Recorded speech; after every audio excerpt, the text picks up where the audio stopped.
my name is Swati Mishra and welcome to this channel।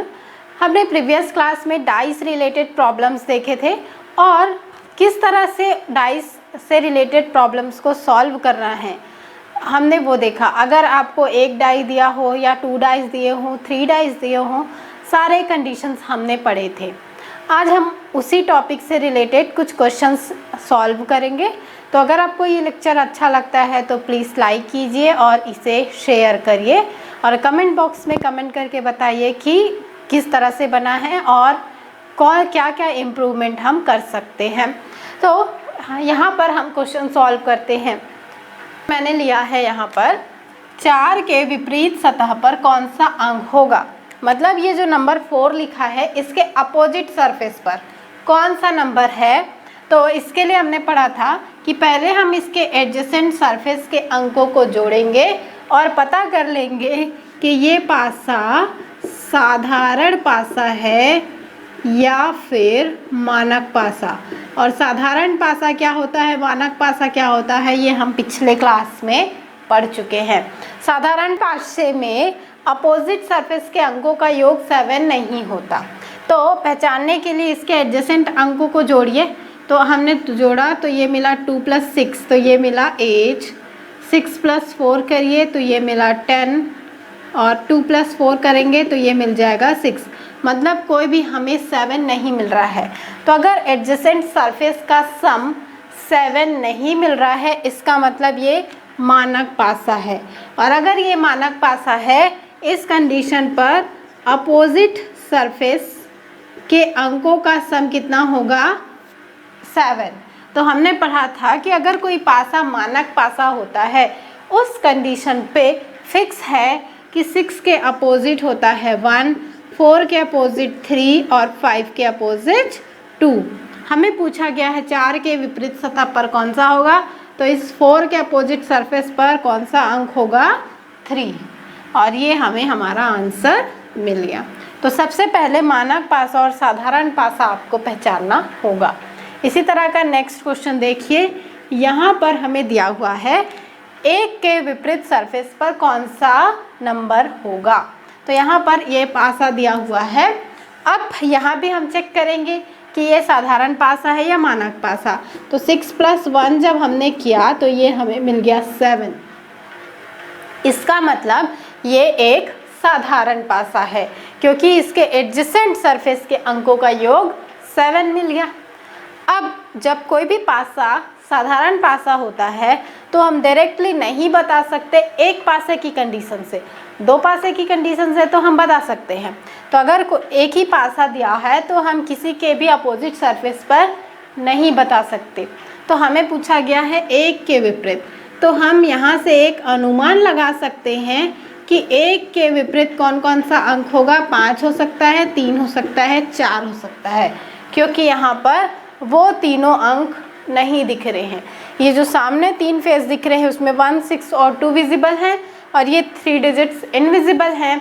तो इसलिए हमने ये अनुमान लगाया कि 1 के विपरीत इन तीनों में से कोई भी एक अंक हो सकता है। पर ये साधारण पासा इसलिए हम फिक्स नहीं बता सकते कि इसके पीछे कौन सा अंक होगा। ठीक है, तो इस तरह से साधारण पासा और मानक पासा के क्वेश्चंस को हम सॉल्व करेंगे। इसके बाद नेक्स्ट देखते हैं। नेक्स्ट क्वेश्चन में हमें मिल रहा है जब 4 नीचे की सतह पर होगा तब ऊपर की सतह पर कौन सी संख्या होगी। यहाँ पर हमें दिया है 2 पासे और इन दोनों पासों की कंडीशन से हमें दिया है कि अगर ये नंबर 4 ऊपर चला जाए तो इसके अपोजिट कौन सा डिजिट होगा। तो हमने पढ़ा था कि अगर 2 पासों की कंडीशन है तो हम देखते हैं कि क्या इन दोनों पासों में कोई भी अंक समान है। कभी कभी 2 अंक समान होते हैं, कभी कभी एक ही समान होता है। तो हमने देखा कि यहाँ भी 1 है और यहाँ भी 1 है, इसका एक अंक समान है। और जब इस तरह से एक अंक समान होता है तो हम किस तरह से करेंगे, हम क्लॉकवाइज डायरेक्शन में इस अंक से शुरू करके लिखते हैं। तो यहाँ से हमने शुरू किया और ये हो गया 4 फिर 2। इस तरह से क्लॉकवाइज डायरेक्शन में इसको लिख लिया। यहाँ से भी इस तरह से क्लॉकवाइज डायरेक्शन में लिख लेंगे तो ये हो गया 1, 3, 5। इससे हमें क्या पता चला कि 4 के विपरीत 3 है और 5 के विपरीत 2 है। मतलब 4 और 3 एक दूसरे के अपोजिट है, 2 और 5 एक दूसरे के अपोजिट है। तो यहाँ पर हमें पूछा गया है कि अगर 4 नीचे चला जाए, मतलब इस पासे को हम एक बार ऐसे घुमा दें, तो अगर 4 नीचे जाएगा तो उस केस में इसके पीछे जो नंबर है वो ऐसे घुमाने से ऊपर आ जाएगा ऑब्वियसली। इसका मतलब कि इस केस में इस फेस के अपोजिट जो नंबर है वही संख्या बाद में भी रहेगी। इसका मतलब कि इस क्वेश्चन का आंसर मिल जाएगा हमें 3। ठीक है, तो इस तरह से हम इसे कर सकते हैं। इसके बाद नेक्स्ट देखिए, नेक्स्ट क्वेश्चन देखिए। नेक्स्ट क्वेश्चन में हमें मिल रहा है 2 के विपरीत सतह पर कितने बिंदु हैं। अब ये जो 2 पासे दिए हुए हैं इसमें इस तरह से डॉट्स दिए हुए हैं, तो इससे आप घबराइए मत। ये कुछ नहीं है, जो पासा बना होता है उसमें इस तरह के डॉट्स होते हैं, ये उसी को इंडिकेट कर रहा है। तो यहाँ पर है 3, यहाँ पर है 5, यहाँ पर है 1। This is 5, 4 and 2। अब जब हम इसे सॉल्व करेंगे तो 2 पासे की कंडीशन है और हमें 2 के अपोजिट सरफेस पर पूछा गया है, तो हम फिर से वो क्लॉकवाइज वाला कंडीशन अप्लाई करते हैं, क्योंकि हम देख रहे हैं कि यहाँ पर ये जो 2 5 हैं वो एक समान है। तो इस 5 से शुरू करके इस तरह से क्लॉकवाइज डायरेक्शन में चलते हैं तो हो जाएगा 5, 3, 1।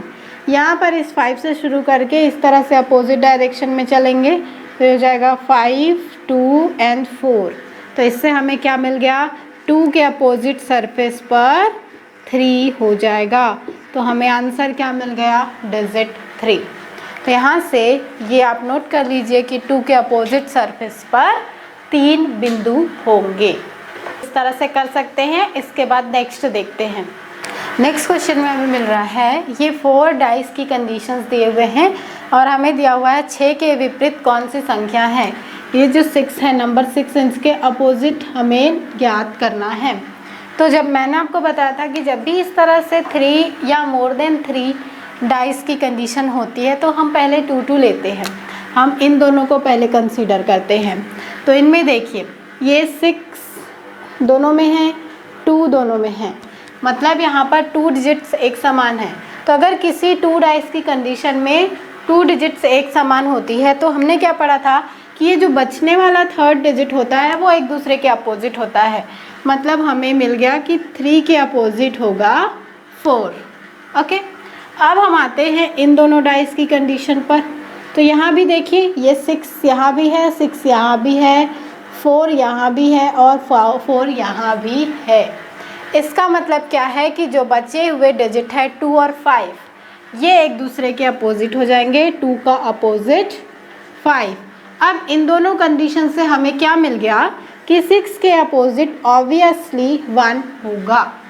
पर हम इन दोनों को चेक भी कर लेते हैं। अब बचा हुआ ये दोनों, यहाँ पर देखिए ये 4 एक समान है, दोनों में 4 कंडीशन है। अब अगर इस तरह का एक केवल 1 डिजिट समान होता है तो हम क्लॉकवाइज डायरेक्शन में लिखते हैं। तो इस 4 से शुरू करके इस तरह से क्लॉकवाइज डायरेक्शन में जाएंगे तो ये हो गया 4, 6 देन 5। यहाँ पर 4 से शुरू करके क्लॉकवाइज जाएंगे तो हो गया 4, 1 एंड 2। तो यहाँ से भी हमें मिल गया कि 6 के अपोजिट 1 होगा, यहाँ से भी हमें मिल गया था कि 6 के अपोजिट 1 होगा।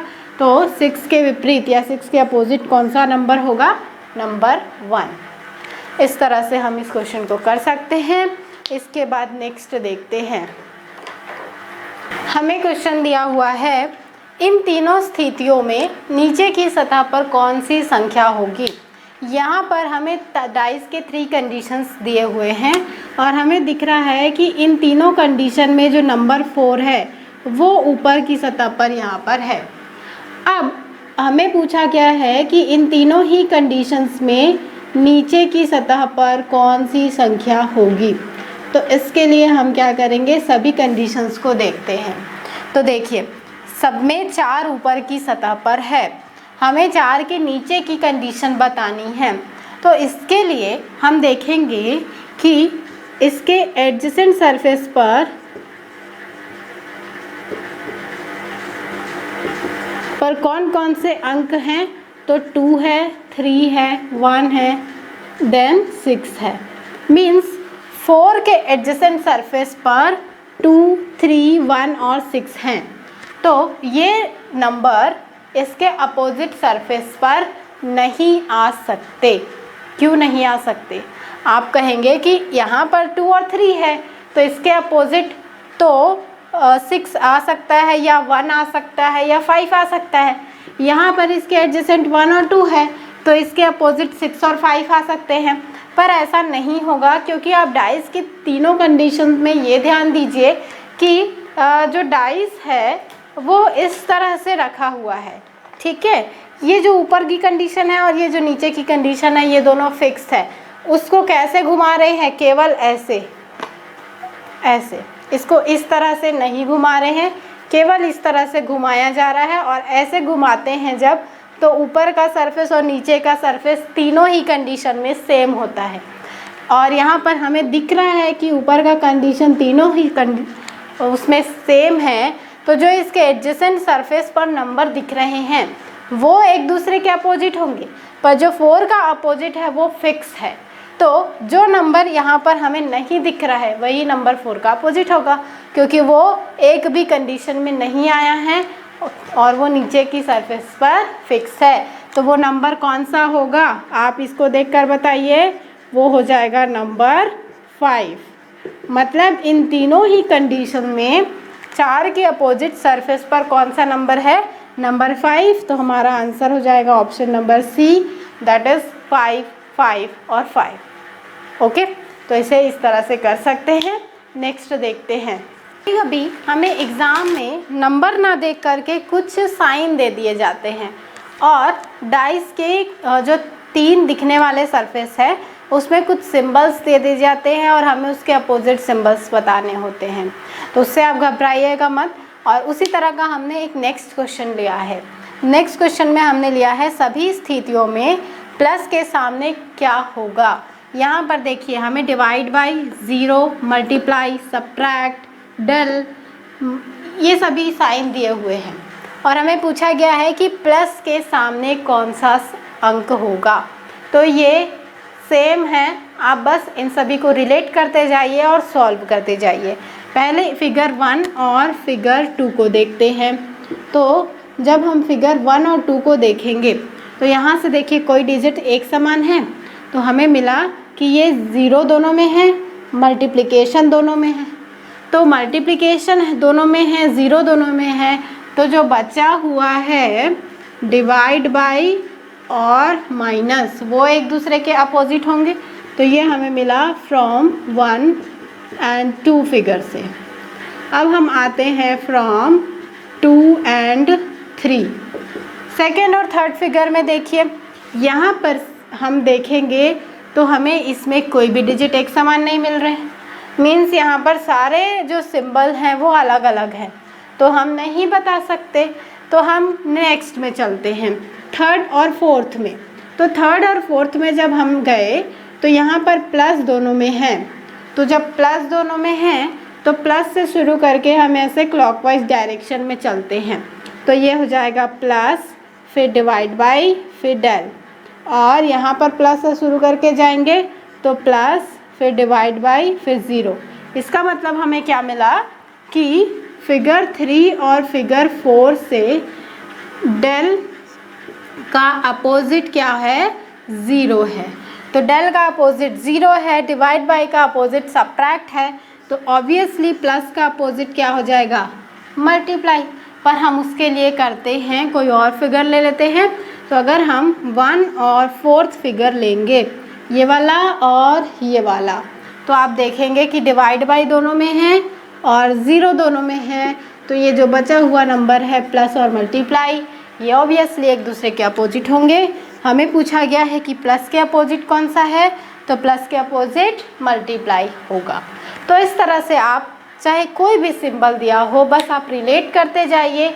आप केवल मेथड्स याद रखिए कि डाइस से रिलेटेड प्रॉब्लम हमें कौन कौन से मेथड्स को यूज़ करके करना है।